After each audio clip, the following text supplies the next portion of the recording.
All right, welcome to another deep dive. In Chapter 3 here, the author's talking about this wave of fortune, and it really got me thinking. It's almost like some people are just like naturally lucky. They just like effortlessly glide through life and always seem to like land on their feet. Yeah, it's funny how some people just seem to attract success and happiness. The author's saying that it's not really about luck. It's about like tapping into this flow of, favorable circumstances that already exist. Like it's already out there, just waiting for us to catch it. Right. It's not some mystical force or anything. It's more like, think of it like a vein of gold, just sitting there, stationary in this like huge field of possibilities. The author calls it the alternative space. Oh, yeah, the alternative space, right. That's where all the potential choices and outcomes live. Exactly. Every path we could possibly take. So, life is basically us navigating these lifelines, choosing our way through this alternative space. But there's a catch. There's always a catch, right? So what's stopping us from, like, surfing this wave of fortune? Well, the author calls them pendulums. It's those negative thought patterns, the societal pressures, basically anything that drains our energy. And that keeps us from those like favorable circumstances we were talking about. So they're like energy vampires, basically. Exactly. They feed on our doubts, our fears, and they can really hold us back. Okay, so if I'm understanding this right, these pendulums are like, they're pulling us away from the wave of fortune, right? They're keeping us stuck in this cycle of negativity. Precisely. And here's the kicker. Pendulums are only constructive for themselves, never for us. Well, that's interesting. Can you give us an example? Sure. Let's say you're, constantly complaining about your current house. It's too small, the neighborhood's noisy, whatever. That negativity, it becomes like a pendulum feeding on your frustration. And guess what? That same pendulum, it's gonna follow you even if you move. So it's not really about the house, it's about the energy, you're saying. Yeah. You could win the lottery, buy a mansion, and you'll probably still find something to complain about, right? The landscaping or, whatever. Wow. I'm already starting to rethink some of my own negativity here. So how do we break free from these pendulums and start moving towards the wave of fortune? Well, the author gives some really practical steps. And it all starts with the shift in perspective.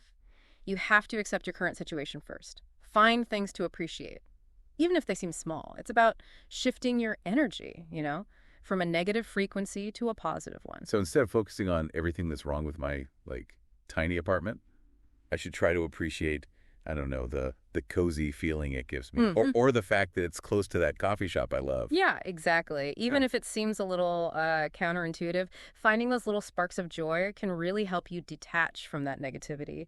And it helps you start aligning with a more positive frequency. And this leads to the next step, right? Right. You have to actively visualize and focus on what you do want, not what you dislike. Instead of fixating on, how much you hate your commute, start imagining yourself working from home. Surrounded by plants, your favorite music playing. It's like creating a vision board, but for your life. Precisely. It's about feeding your mind those positive images, the ideal scenarios you want to attract. And the more you do this, the more you'll start to shift your energy. You'll align with that wave of fortune. This is all really fascinating. It's like we have way more control over our destiny than we realize. Absolutely. But it's not just wishful thinking, right? We have to be mindful of the energy we're putting out into the world. It really does come back to us. Which brings us to that whole boomerang effect thing, right? Right. You know how sometimes it feels like when it rains, it pours? Well, that's the boomerang effect in action. Oh, yeah. Okay, so let's talk about that more when we come back. Okay, so this boomerang effect, it's like our negative energy is coming back to us. It's not quite as simple as, like attracts like. It's more about the energy you're putting out there, right? If you're always focused on the negative, it can kind of create this like self-fulfilling prophecy. So if I'm constantly like complaining about being broke, Yeah. I'm actually attracting more money problems. Well, it's not that straightforward, but it does keep you in that mindset of scarcity, right? Wow. And that can make it harder to, see those opportunities to improve your situation. So it's about consciously choosing positive thoughts Mm. and actions, I guess, to try to attract more positive experiences. Yeah, exactly. It's about like shifting your perspective, right? Even when things are tough. Yeah. And that's not always easy because, it's almost like we're programmed to focus on the negative stuff. Yeah, it's like bad news always seems to like stick with us longer than good news, right? It's true. It's probably some kind of like survival mechanism from way back, paying attention to potential threats and all that. But the good news is we can choose how we respond to that stuff. instead of letting it consume us, you know? So even when it feels like everything's going wrong, there's always something to be grateful for. Right. And the more we practice that, the more we train our minds to, like, seek out the good stuff, those little signs that, the wave of fortune is working in our favor. It's like, what do they call it? Building a muscle, but for positivity. Exactly. A positivity muscle. I like that. So how do we flex this positivity muscle? Well, the author says we should, like, celebrate those little victories. Don't just dismiss them as flukes, It's like giving those positive experiences extra weight. Yeah. Amplifying their energy. So we reinforce that positive energy loop. But of course, there will be times when those pendulums try to, like, pull us back into the old pattern. Especially when we were making progress, right? It's almost like those unexpected challenges are a sign that we're on the right track, like we're breaking free. The author seems to think so.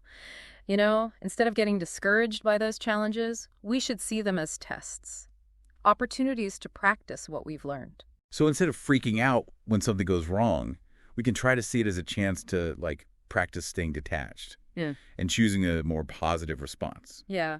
And, maybe even find some humor in the situation. The key is to remember we have a choice. We're not just, puppets of circumstance. We have the power to direct our energy and create the reality we want. It's empowering when you think about it that way. But what about when it feels like everyone around me is negative? Like no matter how hard I try to stay positive, there's always something bringing me down. Yeah. That's tough. The author talks about that too. They say when we start to shift our energy, the pendulums, they kind of sense it, and they'll try to pull us back in. So how do we know when we're actually, like, riding the wave of fortune? What are the signs? The author describes it as this feeling of flow. Things just seem to fall into place effortlessly, Opportunities appear out of nowhere. And even challenges, you just kind of meet them with ease and confidence. It's like being in the zone.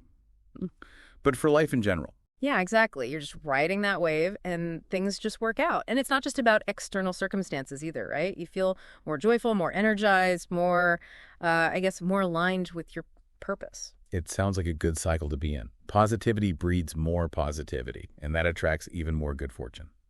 And here's the best part. The author suggests that, like, as we become more attuned to this wave of fortune, we don't just benefit ourselves, we actually contribute to making the world a more harmonious place. So by, like, raising our own vibration, we can actually make the world a better place. That's the idea. It's like becoming a beacon of positivity, right? Yeah. Inspiring others to do the same. Imagine a world where everyone is, like, consciously choosing to focus on the good stuff, to uplift and support each other. Wouldn't it be awesome? That's a beautiful thought. It really shows how connected we all are. But okay, so that's the theory, right? How do we actually, like, put this into practice in our daily lives? How do we actually become these conscious creators of our own reality? That is the million-dollar question, isn't it? And that's what we're going to dive into next. So stick with us. We'll be right back with more insights from Chapter 3. Okay, so, like, how do we actually put this into practice? How do we start riding this wave of fortune? Well, you remember those traders the author talks about with their, like, weird little rituals for attracting success? Oh, yeah. The ones who, like, gave discounts to their first customer or brushed money on their merchandise. That was a little out there, right? Yeah.